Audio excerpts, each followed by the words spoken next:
നല്ല അമ്മമാർ കുട്ടിയുടെ ഉള്ളിലിരിക്കുന്ന അമേയമായിരിക്കുന്ന അപാരമായിരിക്കുന്ന വെളിച്ചത്തെ കണ്ടെത്തുന്നവരാണ് അമ്മമാർ.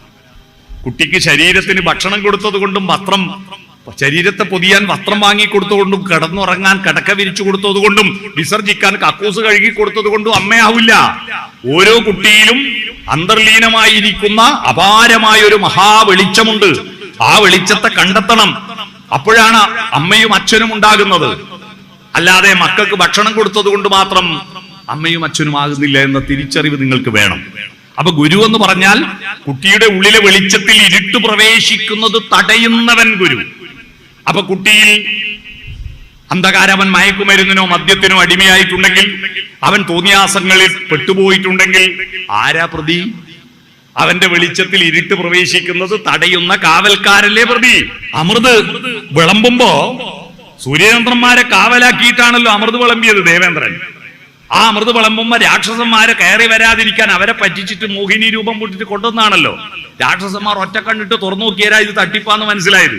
ഇവരിങ്ങോട്ട് കയറുമ്പോ തടയാൻ വേണ്ടിയിട്ട് സൂര്യചന്ദ്രന്മാരെ കാവലാക്കി. എന്നിട്ട് സൂര്യചന്ദ്രന്മാരെല്ലാരും വാങ്ങി കുടിക്കുന്ന കണ്ടപ്പോ ഇവർക്ക് അത്യാർത്ഥിയിൽ വേഗം പോയിട്ട് വാങ്ങാന്ന് വിരിച്ച് അകത്തേക്ക് കയറിയ തഞ്ചത്തിനാണ് ഒരുത്തൻ കയറി വന്ന് ഓനും വാങ്ങി, അമൃത് വാങ്ങി. വായിലേക്ക് അങ്ങ് വിഴുങ്ങി കഴിയുമ്പോഴേക്ക് ആളെ മനസ്സിലായി. അപ്പൊ ചട്ടുവും കൊണ്ട് ഏറ് കൊടുത്തു. അവരെ അങ്ങനെ മുറിച്ചു മാറ്റി. രാഹുവും കേതുവായി. അതാണ് സൂര്യനെയും ചന്ദ്രനെയും വിഴുങ്ങുന്നത് എന്നാണല്ലോ നമ്മൾ പുരാണത്തിൽ പഠിച്ച കഥ. ആ കഥ വെറും തട്ടിപ്പാന്ന് പിന്നെ മനസ്സിലായി നമുക്ക്. രാഹു ഇല്ല, കേതു ഇല്ല, അല്ലേ?